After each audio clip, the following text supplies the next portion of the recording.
Derrick Henry signed with the Ravens. He's had double-digit touchdowns, 10 or more every year the last 6 years.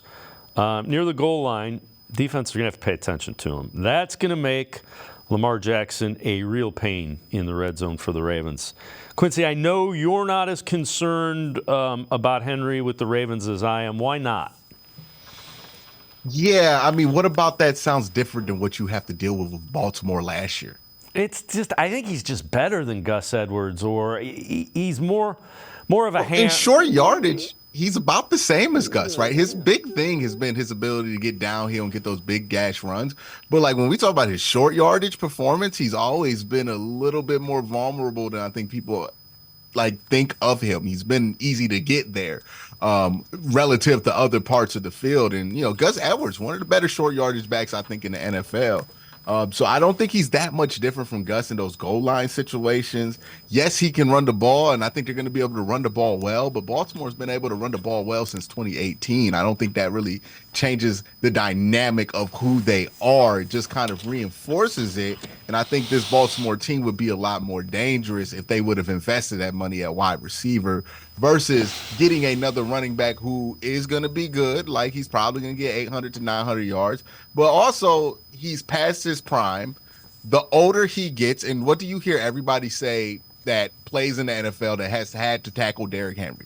They say guys like Nick Chubb are harder to tackle. Derrick Henry, if you get to him before he gets going downhill, he's easy to get, right? Like, he's easier to get than people would think.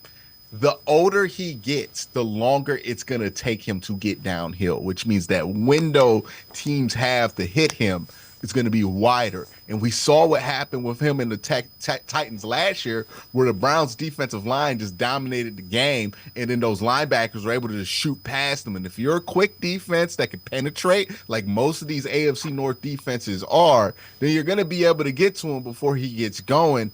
And the AFC South, much different beast than playing in the AFC North.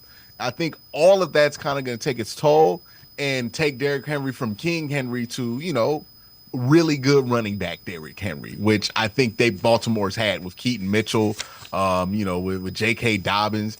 And I'll be honest with you, Keaton Mitchell is the type of running back that kind of scares me if Baltimore has, because he adds a completely different element of athleticism and side-to-side ability that they don't have currently. But right now, if you're a defensive coordinator against the Baltimore Ravens, them signing Derrick Henry doesn't really change how you call up your game plan against them, because you've been planning for that kind of attack from Baltimore.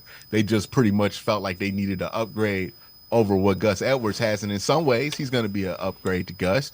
But in other ways, he's not going to be the upgrade that I think people are anticipating, because I think the perception of Derrick Henry as a short yardage back is much different than the reality. And we kind of had the same thing with Nick Chubb, where the perception of him as a short yardage back is not what people think.